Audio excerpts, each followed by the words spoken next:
start with what you have. Don't let lack of access or lack of resources prevent you from starting your ideas. Music shows us that when artists collaborate with each other, they make some of the most magical moments, you know what I mean? And collaboration is one of our greatest assets. Evolutionarily, you know what I mean? The species that are most open to adaptation and collaboration are those that survive. And I low-key felt like when I looked back at it after I posted it, I was like, this is unnecessarily denigrating another black man for the joke. I hear that.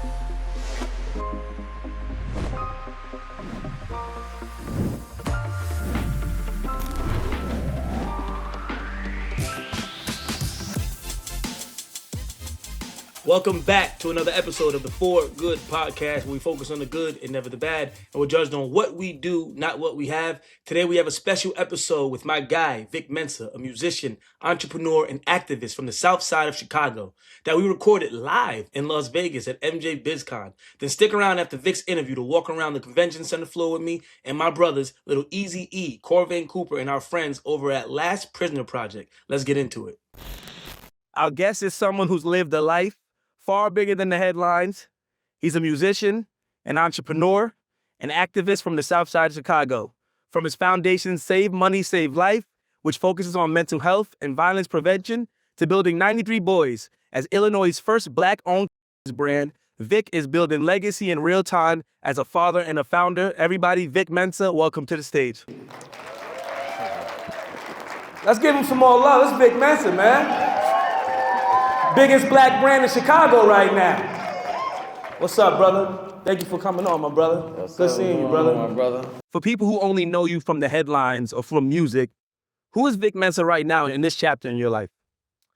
I'm a new father. I got a 1.5-year-old son named Mansa Musa, an entrepreneur. I run 93 Boys, Chicago's first black-owned business.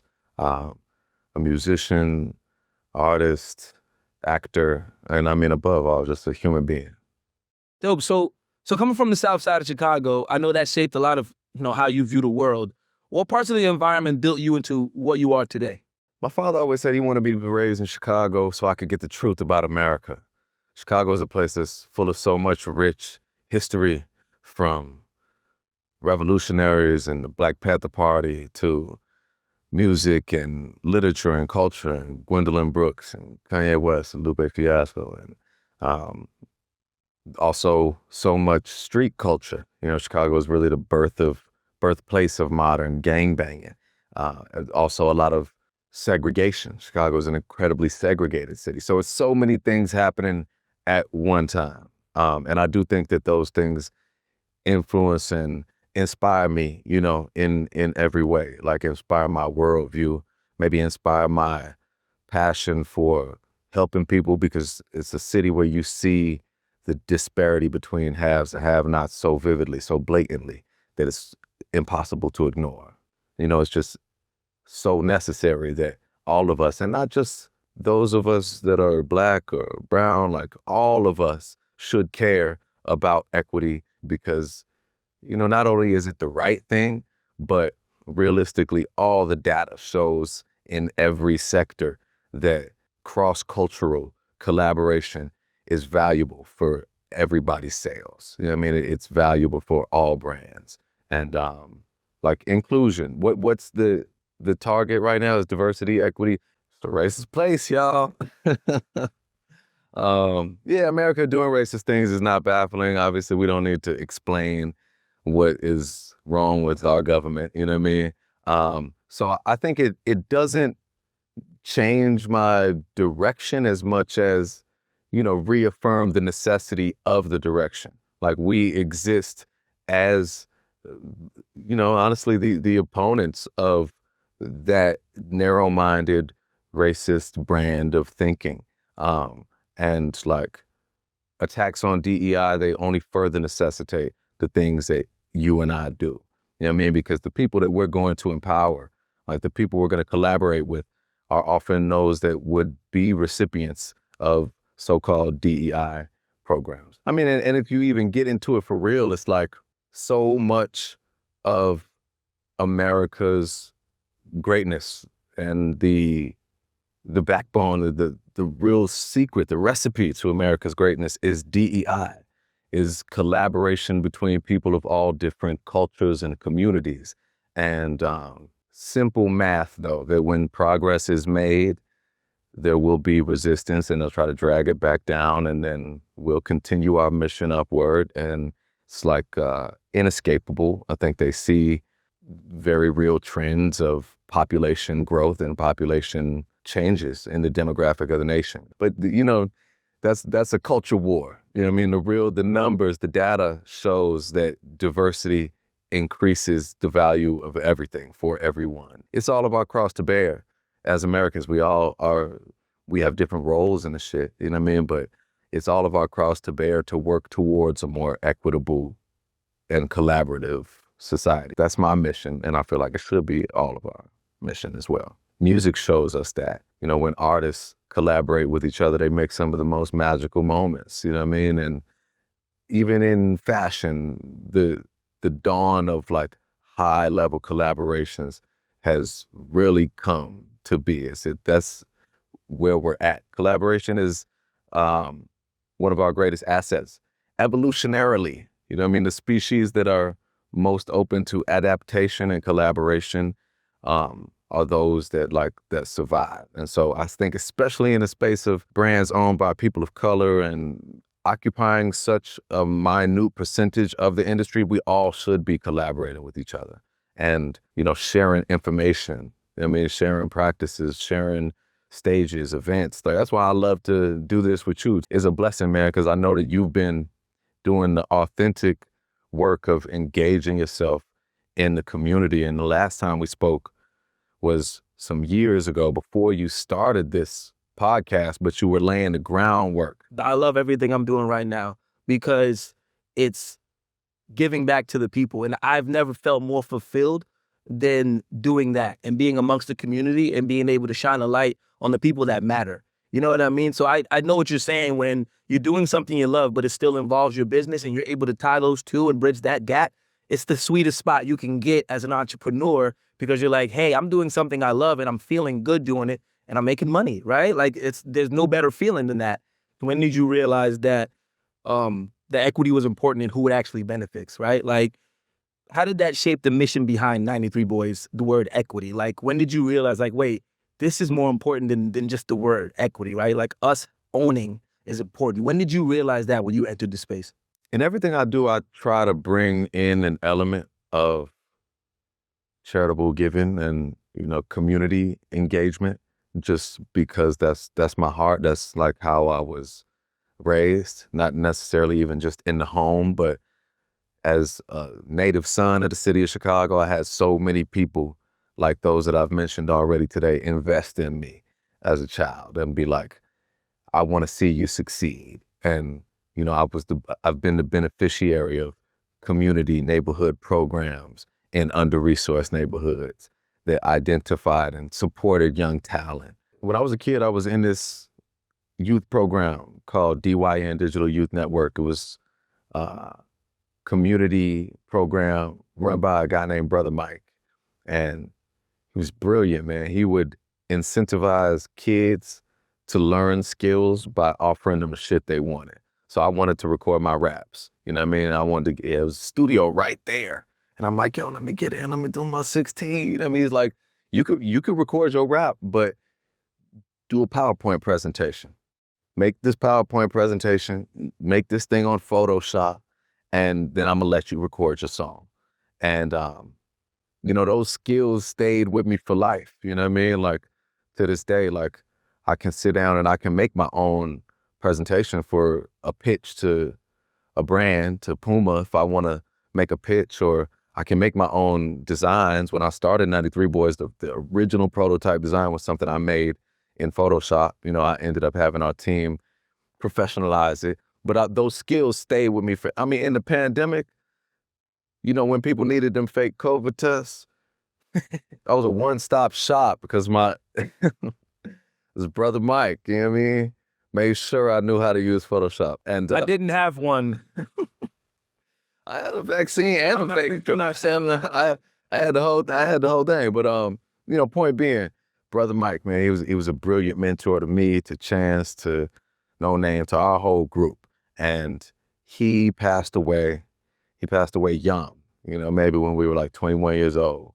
And his selfless investing in me ingrained that spirit in me that I always felt like when I have the ability to, when I have resources, when I have influence, I'm going to use that in that same way, you know? That's dope. And our communities and neighborhoods to have guys like that care about you for real, right? So as I came into the music industry and being someone that's revolutionarily minded and, you know, educated in those ways, it's always been important to me to pay that forward. I was really doing a nonprofit organization for 5+ years. And I don't know if anybody here has ever been in the nonprofit foundation space, but you know it's a thankless game. You can dedicate your life literally to helping people and standing up community programs, and you're a non-for-profit organization. You might be barely keeping the rent paid in your office, and people that hate on you, you know what I'm saying? And so at a point in time, after doing the nonprofit thing for quite some time, I was pretty burnt out on it. And I felt like my energy was waning in that space. And just the way God works is like, honestly, my work in the nonprofit space opened the doors for me. So as I came into this brand, from its initial ideation, that was the plan for it. Was like, yo, if we're gonna be creating a business based on selling something that's been used to steal freedom from so many people, then we need to be trying to liberate through that business model. Yeah. What does it mean to you for the communities impacted by the war on drugs, the word ownership and having ownership in this community and space? How important is that? What does it mean to you? What does that mean? I think there's so many ways to skin a cat, so many ways to structure a business, you know? Like, I think what's important as far as ownership is having creative control, being able to direct the flow of revenue and resources back into your people, being able to collaborate with the people you want to collaborate with being able to support the people that you want to support.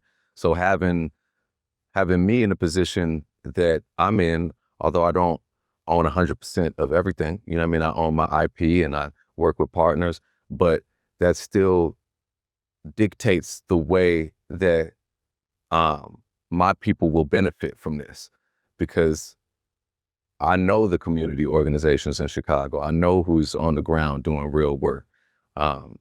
Obviously, the model of charitable giving is a tax haven for so many. I mean, you know, you got to do what you could do, but like, not all charity is created even, you know what I mean, or created equal. Like, oftentimes these bigger NGOs and bigger nonprofits organizations, not to point fingers at them, but it's like they have massive overhead, you know, and you might not, what you're giving may not actually be touching real people.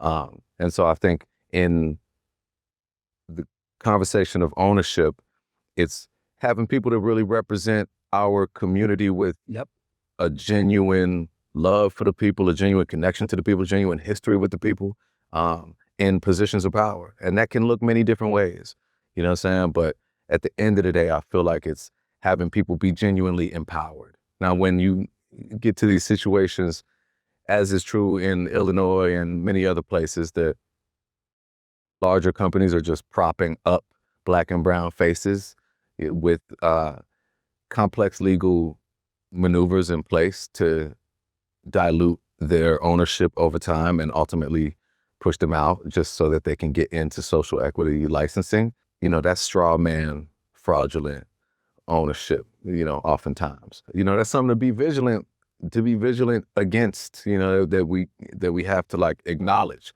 because it's how they play in the game, you know what I mean? Like, it's no way you got all these social equity licenses and then you end up with the same owners of the original, like, behemoth medical licenses. You know what I mean? It doesn't add up.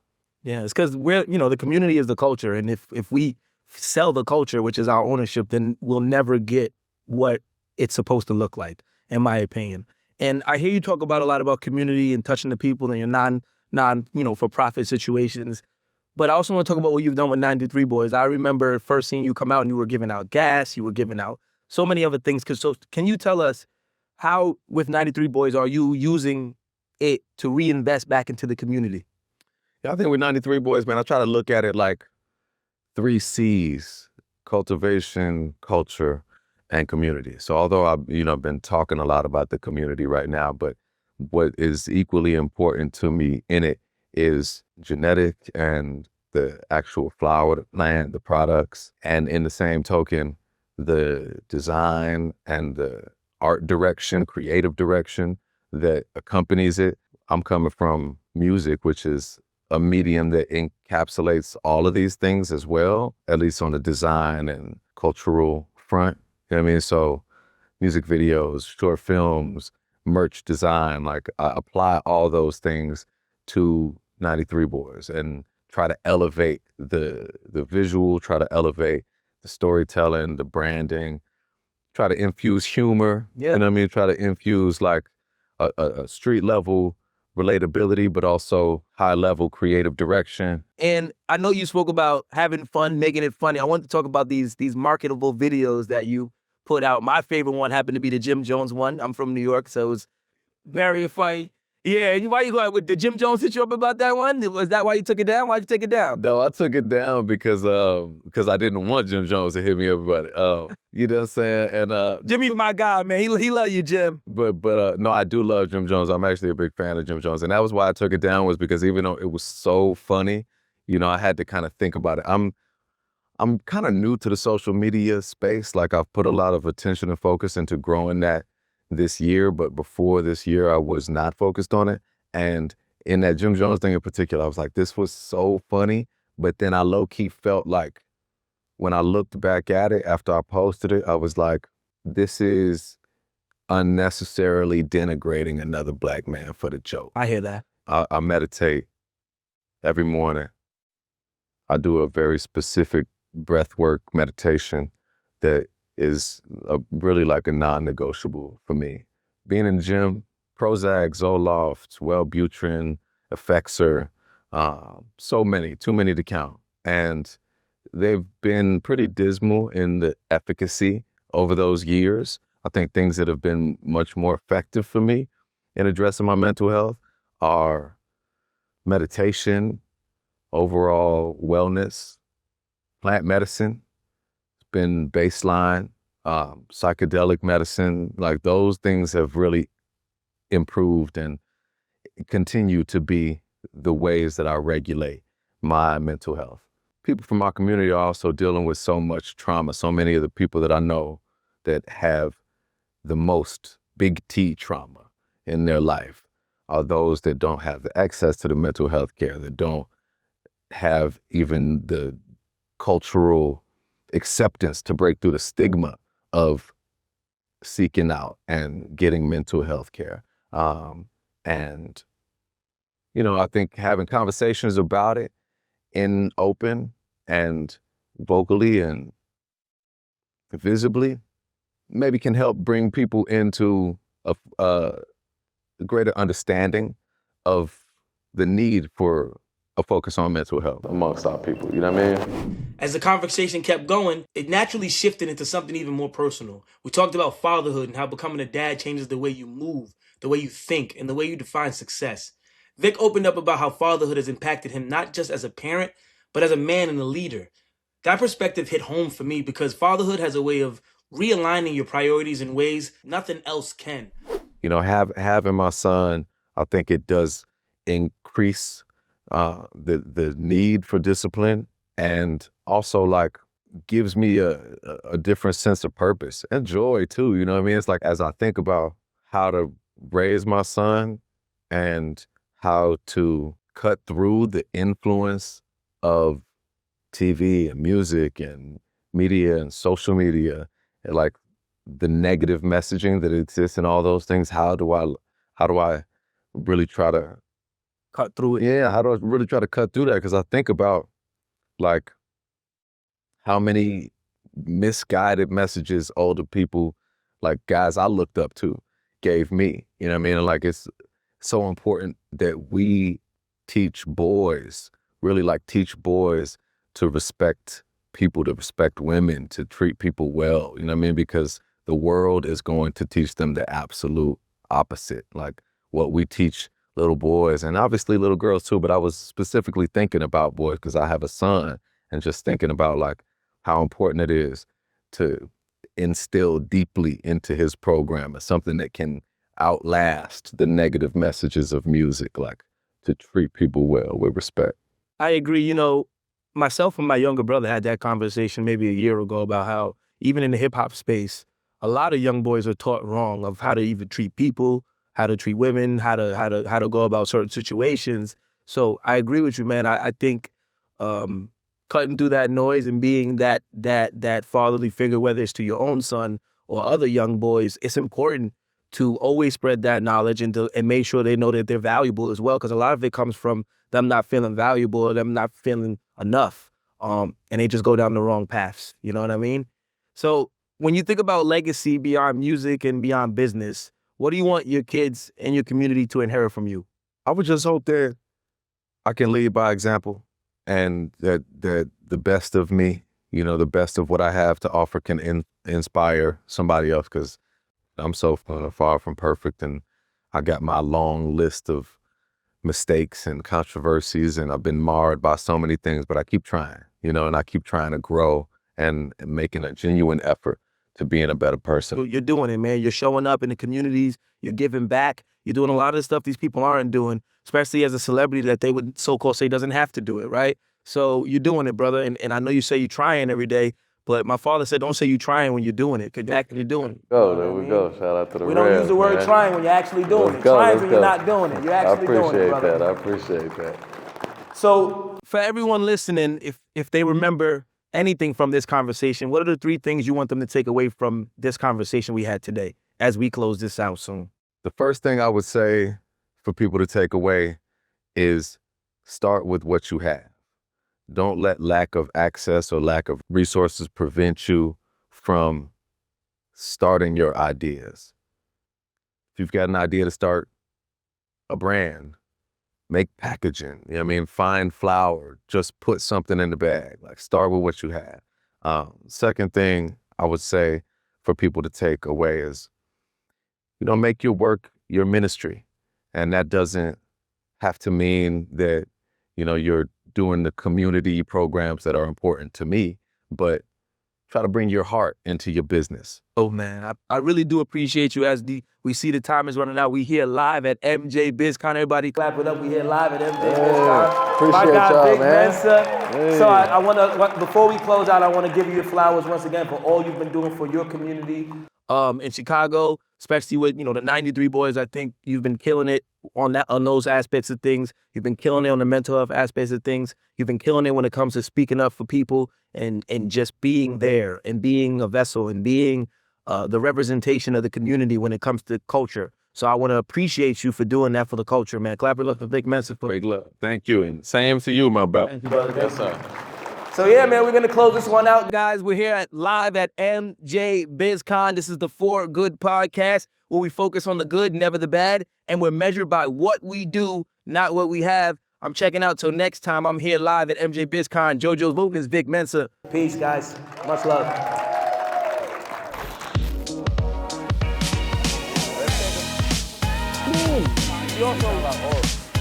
We here at MJBizCon, very successful episode with my guy Vic Mensa. Live, another live one. We killing it. We killing these live interviews. We just did one at Black Week with Drika Gates, and now we just did Vic Mensa at MJBizCon. I'm blessed. I'm highly favored. We here, For Good Podcast. My God, man. Y'all know who this is. Living legend. Little Easy E in the building. Stop playing with him. Tell him give me $500. I'm already in Vegas. I need some money. Yeah, we here at MJBizCon. Look who just pulled up on his brother. You know, he here in Vegas. He's coming through. You know, he here in Vegas. He coming through. My boy, my brother, Lil Easy E. It's really my brother. I call him Eric, but y'all call him Lil Easy E. My brother, man. We here at MJBizCon. You know what it is, man. I just have to pull up and see my brother, man. Yes, it's sir. It's a long time, man. It's a long time. Let go. And all the people that even see me be like, where's JoJo at? Where's JoJo? JoJo right here. JoJo right here.